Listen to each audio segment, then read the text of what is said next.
मोदी जी का अपना हट, मोदी जी ने कह दिया कि ये कबूतर नहीं है, ये तोता है, तो अब आप तोता ही मानिए, अब आप कबूतर मत कहिए। अब जैसे योगी जी ने कह दिया कि नहीं हमको तो जो है ये तोता जैसा नज़र आता है, तो बोले हटो कुर्सी से, हम दूसरा भेज देंगे। सभी सरकारें किसान हितों की बात करती हैं, लेकिन अधिकांश बातें भाषणों के दायरे से बाहर नहीं निकल पाती। दिक्कत कहाँ है? क्या सरकारों की नीयत नहीं है, या नीयत है लेकिन नीतियाँ इम्प्लीमेंट नहीं हो पा रही? देखिए, बेसिक है, किसान के पास एक कीमती चीज जिसको कहते हैं जमीन। हर सरकार को जमीन चाहिए, कौड़ियों के दाम चाहिए, फ्री में चाहिए। सरकार बनाने के बाद उन्होंने कहा, सरकार बनाने से पहले भी कहा कि हम किसानों के लिए करेंगे। उन्होंने कहा देश में हर हाल में हम महंगाई और चीज़ों को रोकेंगे। आज हालात क्या हैं? आज हालात फिर वही खड़े हैं। कांग्रेस की रिपीटेड पार्टी है भारतीय जनता पार्टी। जो कल कांग्रेस थी, आज वो भारतीय जनता पार्टी है।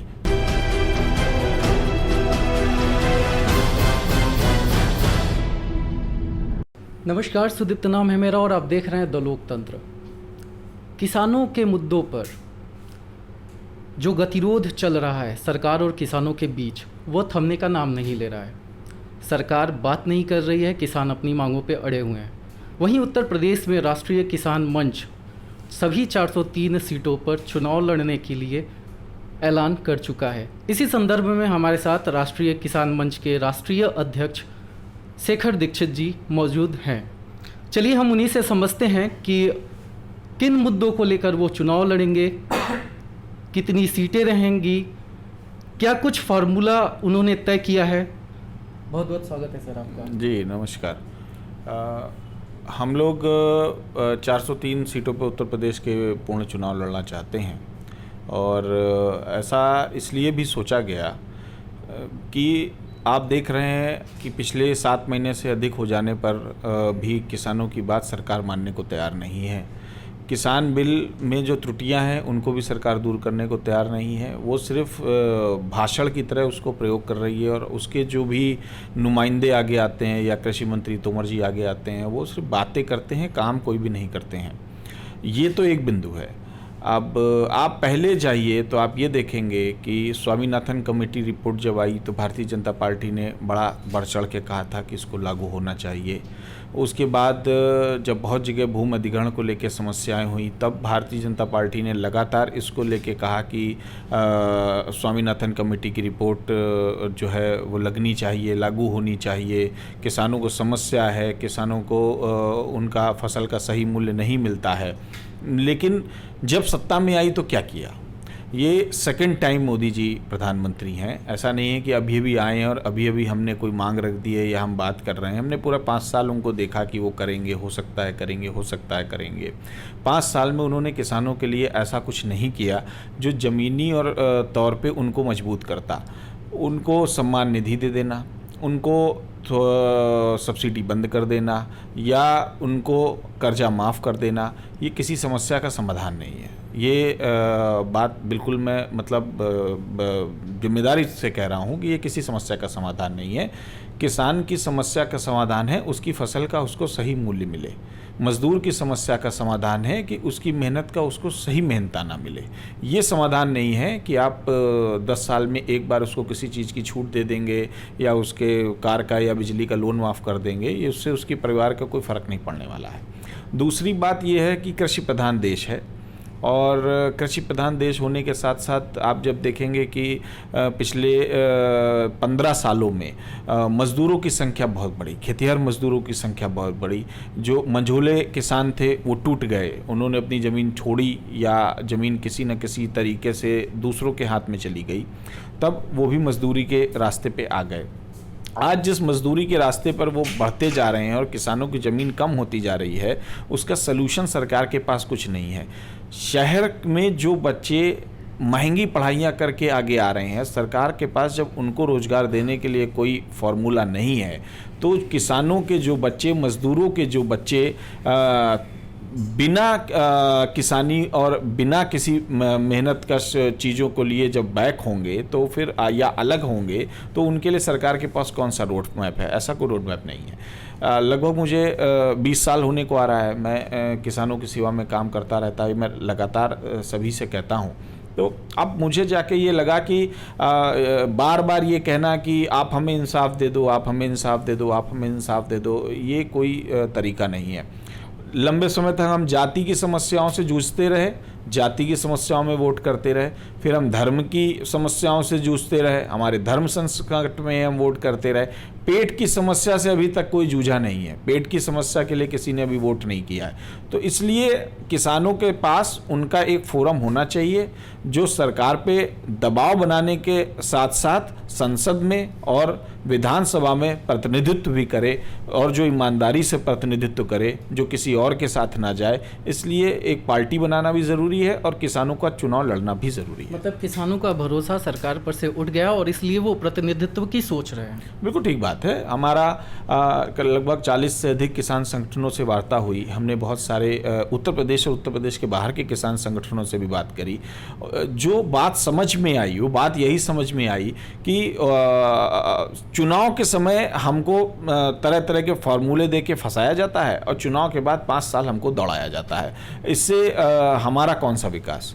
किसान जल्दी बूढ़ा हो रहा है, जल्दी मर रहा है और उसके हालात ख़राब हैं, क्योंकि दाम नहीं मिलने से ना वो अपने बच्चों को अच्छी परवरिश दे सकता है, ना वो अपनी अच्छा कोई जीवन यापन कर सकता है, ना उसके बच्चे पढ़ने के बाद कोई रोज़गार ही पा सकते हैं, क्योंकि सरकार के पास तो रोज़गार भी नहीं है। अगर ऐसा कहें कि कल को किसान का बच्चा बहुत पढ़ लिख गया और उसको आप रोज़गार दे दीजिए, तो आप क्या रोज़गार दे दोगे? आपके पास देने को तो कुछ है नहीं। आप उसको लास्ट में यही कहोगे कि आप किसी प्राइवेट कंपनी में जाके नौकरी कर लो। तो प्राइवेट कंपनी में जब नौकरी ही करना है तो आप किसानी को बढ़ावा दीजिए ना, आप गाँव को विकसित करिए ना।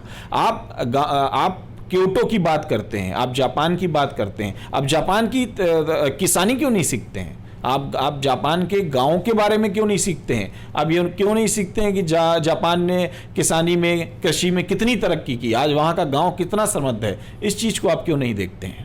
ये भी आपको देखना चाहिए। और जब तक गांव समृद्ध नहीं होगा, आप ना शहरों की समस्याओं का कोई निराकरण कर सकते हैं, ना देश की किसी समस्या का निराकरण कर सकते हैं। सिर्फ आपको यही धार्मिक उन्माद फैला के लोगों को वर्गलाना होगा और बेवकूफ़ बनाना होगा। उत्तर प्रदेश के किसानों की बुनियादी समस्याएं क्या है? क्या आप किसानों का भरोसा जीत पाएंगे? क्या आपको यह विश्वास है कि आपका चुनाव लड़ने का, सभी 403 सीट पे चुनाव लड़ने का कदम सही होगा? देखिए, सत्य की राह पे और ईमानदारी के राह पे चलना कठिन हो सकता है, लेकिन उसका भविष्य हमेशा अच्छा होता है। अगर आज किसान, लंबे समय से किसान छलता चला आ रहा है, जिसने उसकी आवाज़ उठाई उसने उसको बेवकूफ़ बनाया। जिन नेताओं ने ईमानदारी से बात करने का प्रयास किया, वो कहीं ना कहीं जाति और धर्म की व्यवस्थाओं में बन के टूट गए। हमारे सामने 2 बड़े चैलेंज हैं। एक चैलेंज ये है लोगों को ये समझाना कि जाति और धार्मिक आधार पे वोट ना करके आप किसानी आधार पे वोट करें, आप अपने भविष्य, उज्जवल भविष्य के आधार पे वोट करें। अब ये बहुत बड़ा टास्क है जो हमको लोगों के बीच जाना है और लोगों को समझाना है। रही दूसरी बात किसानी की समस्याएं, किसानी की बेसिक समस्या जो मैं लगातार शुरुआत से कह रहा हूं कि फसलों का सही मूल्य नहीं मिल रहा है। आज आप देखो किसानी करने के लिए कोई एक आदमी उसमें इन्वॉल्व नहीं होता है। अगर 5 आदमियों का परिवार है तो बच्चे भी उसी किसानी में लगे हुए हैं, महिलाएं भी घर की उसी किसानी में लगी हुई हैं। अगर आप उनका सबका मेहनताना ही जोड़ लें तो आप ये देखेंगे कि आज 1 किलो गेहूँ कम से कम 18 से 20 रुपए का होना चाहिए।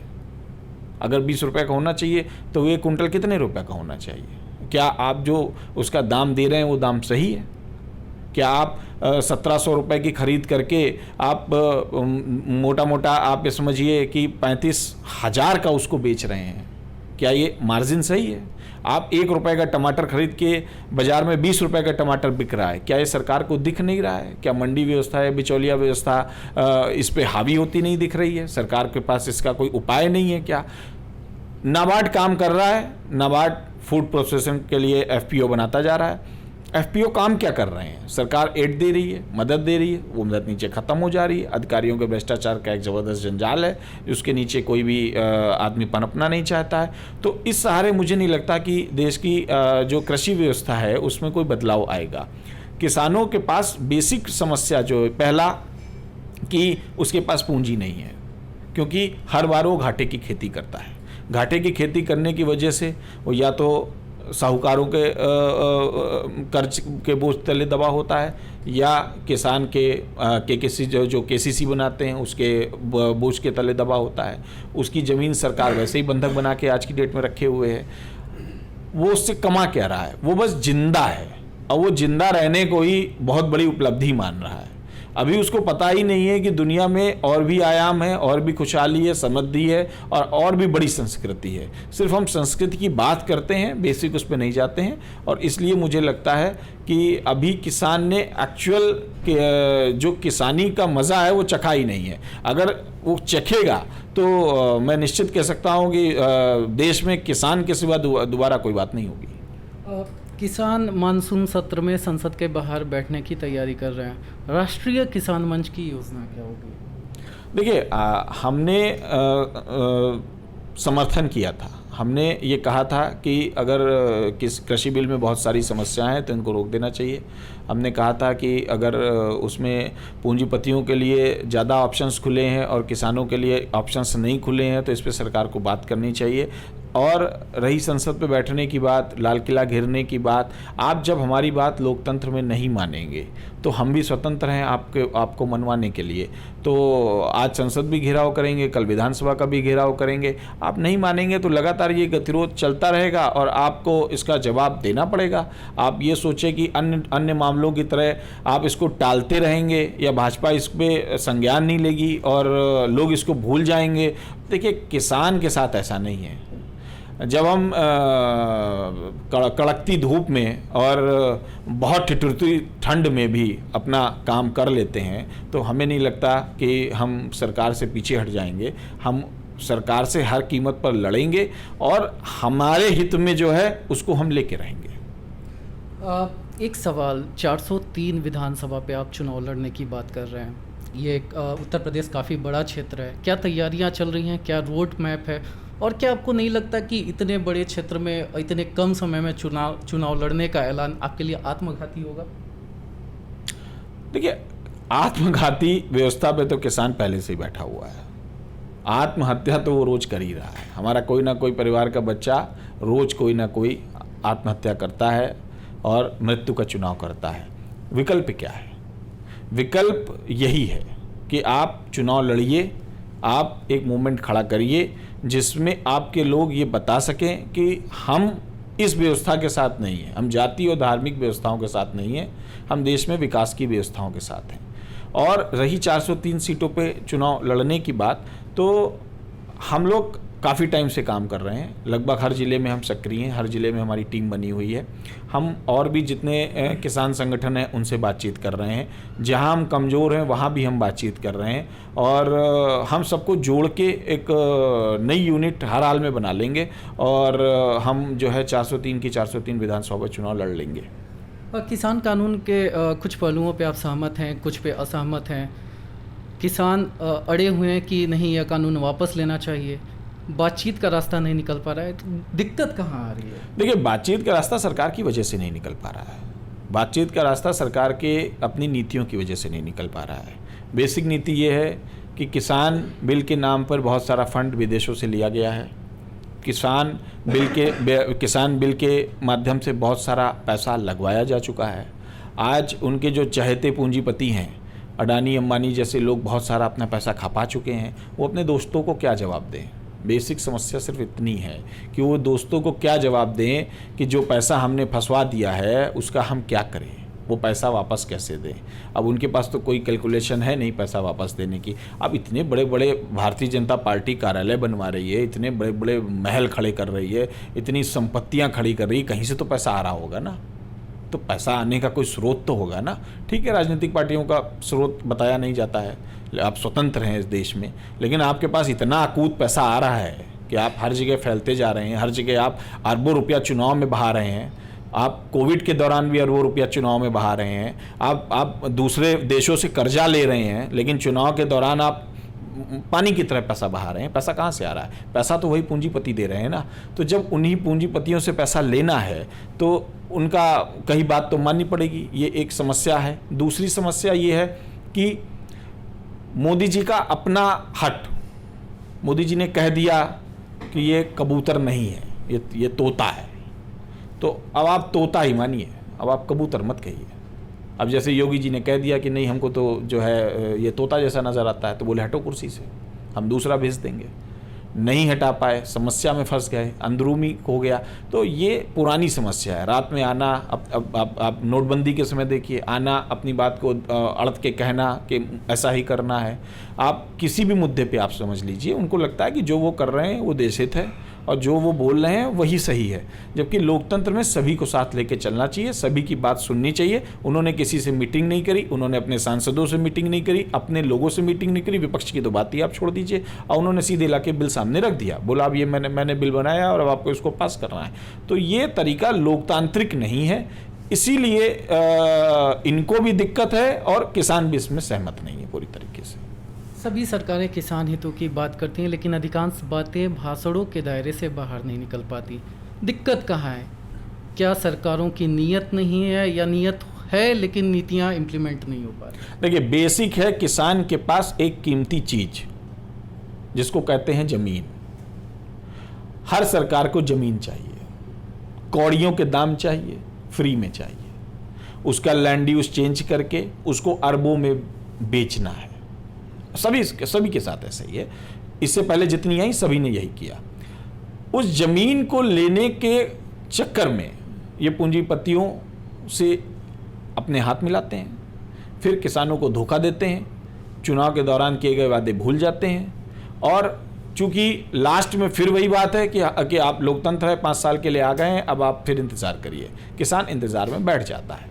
हमने कांग्रेस पे किसान ने भरोसा किया, कांग्रेस क्या बदलाव कर पाई? ऐसा कोई महत्वपूर्ण बदलाव नहीं कर पाई। हम बात करें तो चौधरी चरण सिंह भी आए, ऐसा क्या बदलाव हो गया? ऐसा कौन सा बदलाव हो गया कि पश्चिमांचल के या हरियाणा के कुछ जगहों को छोड़ दें जिन्होंने विदेशों से व्यापार करना सीख लिया? इसके अलावा कौन सा नया बदलाव हो गया? आज भी पूरा देश बुरी तरह से प्रभावित है। उड़ीसा का किसान हो, पश्चिम बंगाल का किसान हो, बिहार का किसान हो, उत्तर प्रदेश का मैक्सिमम किसान हो, कौन सा किसान सक्षम है? वो दे पाए दे गिरता गया। आप लोकल में समाजवादी पार्टी आई, जब आई तब उसका बोलने का रुख दूसरा था, उसने किसानों के लिए कुछ ऐसा बेसिक नहीं किया जिससे वो खड़े हो पाते।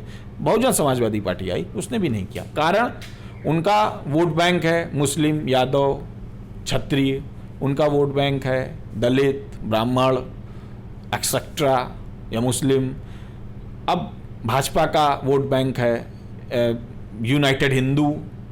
तो इसमें न किसान है, इसमें न मजदूर है। यही बात हम समझाना चाहते हैं देश के सभी किसान भाइयों को, सभी मजदूर भाइयों को, कि आप ये बात समझिए, ओवरऑल आप किसान हैं, ओवरऑल आप मजदूर हैं, आप जातिवाद है, पेट पहले है, अपने बच्चे पहले हैं, और ये लोग इस चीज़ का षड्यंत्र करके, छिपा के बात करके आपका सब कुछ बेच के नीलाम कर देंगे और आपको वहीं ला के खड़ा कर देंगे जो आज़ादी के 100 साल पहले आपकी स्थिति थी।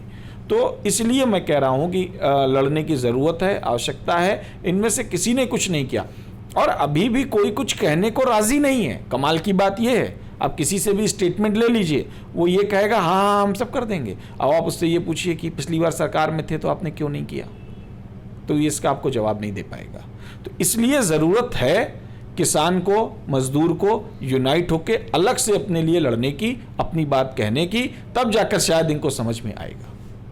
आप यूपी विधानसभा चुनाव में किसानों के प्रतिनिधित्व की बात कर चुके हैं, चुनाव लड़ने का पूरा मन है। अपने लिए कौन सी सीट चुनी है आपने? देखिए, अपने लिए मैंने कोई सीट नहीं चुनी है। मैंने फिर कह रहा हूँ, मैं लंबे समय से काम कर रहा हूँ। मेरा जब मैं काम करने आया था तो मेरा सपना सिर्फ एक था कि समृद्ध गांव हो, समृद्ध किसान हो, गांव में हरियाली हो, गांव विकसित हो, गांव के बच्चे जब आएँ तो उनको देख के भी लोग कहें कि बहुत स्टाइलिश दिख रहे हो। मैंने कभी ये नहीं सोचा था कि मैं विधायक बन के इनकी सेवा कर पाऊँ या मैं सांसद बन के इनकी सेवा कर पाऊँ। लेकिन जो भी लोग विधायक और सांसद हमारे बीच के बन के गए, उन सबसे मैंने कहा कि उन्होंने मुझसे उस समय कहा भी कि हम ऐसा, अब जैसे मैं अन्ना आंदोलन में था, जब अन्ना आंदोलन में था तो मैं बट नेचुरल कांग्रेस का बिल्कुल विरोधी था। उसके बाद सरकार भारतीय जनता पार्टी ने बनाई। सरकार बनाने के बाद उन्होंने कहा, सरकार बनाने से पहले भी कहा कि हम किसानों के लिए करेंगे। उन्होंने कहा देश में हर हाल में हम महंगाई और चीज़ों को रोकेंगे। आज हालात क्या हैं? आज हालात फिर वही खड़े हैं। कांग्रेस की रिपीटेड पार्टी है भारतीय जनता पार्टी। जो कल कांग्रेस थी आज वो भारतीय जनता पार्टी है, तो उसमें कुछ बदलाव तो आया नहीं है। इसलिए अगर हम नहीं चलेंगे तो कैसा सवाल मेरे विधानसभा लड़ने की बात है, तो मैं चाहूँगा पहले सारे किसान चुनाव लड़ें, किसान एक्चुअल चुनाव लड़ें, अपना प्रतिनिधित्व करें, और मेरी बात सबसे बाद में है। मतलब आप पृष्ठभूमि में रह के काम करना चाहते हैं, चुनाव नहीं लड़ना चाहते, क्या यही माना जाए? नहीं, मैंने ऐसा नहीं कहा कि मैं चुनाव नहीं लड़ना चाहता हूँ, मैंने ये नहीं कहा कि मैं किसी चीज़ से भाग रहा हूँ या मैं फाइट नहीं करना चाहता, लेकिन मेरा अभी फ़िलहाल की प्रायोरिटी ये है कि हर हाल में यूपी में चुनाव लड़ने का स्ट्रक्चर तैयार हो। जब वो स्ट्रक्चर तैयार हो जाएगा और हम उस पर फाइटिंग की पोजीशन में होंगे, तब हम देखेंगे क्या करना है। वैसे मेरी प्रायोरिटी यही है कि जो भी किसान के लोग, किसान समर्थित हैं, अधिक से अधिक संख्या में वही आगे आके लड़ें और विधानसभा में पहुँचें। अगर यूपी चुनाव में आपको आशातीत सफलता मिलती है, जिसका आप कैलकुलेशन लेके चल रहे हैं, तो सरकार बनने की स्थिति में या आपकी सरकार के साथ प्रतिभाग आप जुड़ते हैं, किसी भी सरकार में सहयोग देते हैं बनाने में, तो किसानों के लिए कौन से 3 प्रमुख मुद्दे होंगे जिस पे सबसे पहले काम होगा? देखिए, पहला हम अभी भी कह रहे हैं कि टेक्नोलॉजी के साथ किसान को जोड़ना चाहिए। दूसरा कि जो मंडी व्यवस्था है उसको बिल्कुल ठीक करना चाहिए, किसान को अपनी फसल का वाजिब रेट मिलना चाहिए, इसके लिए बेसिक काम करना ज़रूरी है, ज़मीन पे काम होना चाहिए। सबसे मुख्य बात यह है कि जो आज के वर्तमान के फसलों के दाम निर्धारित हैं सरकार द्वारा, वो बहुत ही कम है, वो बिल्कुल ठीक होने चाहिए और महंगाई और प्रॉफिट के हिसाब से तय होने चाहिए। इस हिसाब से नहीं तय होने चाहिए कि देश में महंगाई बढ़ती है तो इसके जिम्मेदार किसान हैं। आप ऐसे फिर वही रिपीटेड बात है कि आज देश में तेल का दाम बढ़ गया है बहुत ज़बरदस्त। क्या तेल उतने ही रुपए का ख़रीदा जा रहा है जितने रुपए का आम आदमी को दिया जा रहा है? सरकार उस पर टैक्स भयंकर ले रही है। क्यों ले रही है? क्योंकि उसको अपना घर चलाना है। तो किसान की फसल महंगी बेचने में क्या समस्या है? आप उसको भी भरपूर पैसा दीजिए, तभी तो गांव समृद्ध होगा। आपको देश चलाने के लिए पैसा चाहिए तो उसको भी, हर किसान को घर चलाने के लिए पैसा चाहिए। किसान तभी समृद्ध होगा जब उसकी फसलों का सही मूल्य बनेगा, और इसके लिए हम लोग पूर्णतः काम करेंगे। इसके अलावा ग्रामीण क्षेत्रों में जो तीसरी सरकार की हम लोग लगातार बात करते रहे हैं, उसको एक्टिव करेंगे जिससे भ्रष्टाचार का लेवल कम हो। जैसे आज डीएम के पास सारा का सारा पावर है, डीएम सिर्फ खजांची है। डीएम तय नहीं कर सकता बैठ के कि गांव में रोड किधर से किधर बनेगी, किधर से किधर नहीं बनेगी। ये गांव के पंच बैठ के तय करते हैं, ये गांव का प्रधान बैठ के तय करता है, गांव का प्रधानमंत्री होता है, वो पंच संसद होते हैं। लेकिन इन सारी चीज़ों को आज तक राजनेताओं ने छुपा के रखा, सामने नहीं आने दिया। इन चीज़ों को सामने लाएंगे, गांव को समृद्ध बनाएंगे, और सबसे बड़ी बात यह है किसान को मजबूत बनाएंगे कि वो अपनी बात, अपनी लड़ाई लड़ने के लिए मजबूती से लड़ सके। आज पंजाब हमारे साथ है, इसलिए आंदोलन का ये स्वरूप देखने को मिला। क्या यही बात बिहार ने उठाई होती तो क्या बिहार के किसान इतने सक्षम थे, या उत्तर प्रदेश पूरब के किसान इतने सक्षम थे कि वो अपनी, बहुत बार मैंने भारतीय जनता पार्टी के लोगों से, मुझसे सुना कि इसमें बिहार और उत्तर प्रदेश के पूरब के लोगों का हाथ नहीं है। आपने उनको किसी लायक छोड़ा ही कहाँ है? खाने को नहीं है, जाने को नहीं है, शादी बारात में जाने को जब पैसे नहीं है तो आंदोलन में जो हिस्सा दे सकते हैं वो दे रहे हैं, कहाँ से चले जाएंगे देने के लिए? आप अभी देखो 600 सीटें जीतने के बाद भी आप 69-70 जिला पंचायत अध्यक्ष बना लिए। इससे बड़ा कोई भ्रष्टाचार है? इससे बड़ी कोई बात हो सकती है? आपको लगता है कि सारे के सारे सही तरीके से बन गए? अभी 10 तारीख को ब्लॉक प्रमुख का चुनाव है, आप सारे के सारे ब्लॉक प्रमुख बना लोगे। आप शासन का तंत्र का दुरुपयोग कर रहे हो, आप उसको बनाने की जगह सिर्फ विध्वंस का प्रयोग कर रहे हो। इसका नतीजा कौन भुगतेगा? आप भी भुगतोगे, भविष्य भी भुगतेगा, और भविष्य की सब व्यवस्थाएं चौपट हो जाएंगी। तो इसलिए हमारा है तीसरी सरकार का कानून पूर्णतया लागू हो, जैसे केरल में लागू है। हमारा है कि फसलों का सही दाम मिले। महंगाई सबके लिए है तो किसानों के लिए भी है, उसको उनसे वंचित ना रखा जाए। तो हमारे साथ राष्ट्रीय किसान मंच के शिखर दीक्षित जी मौजूद थे। बहुत बहुत धन्यवाद। Thank you.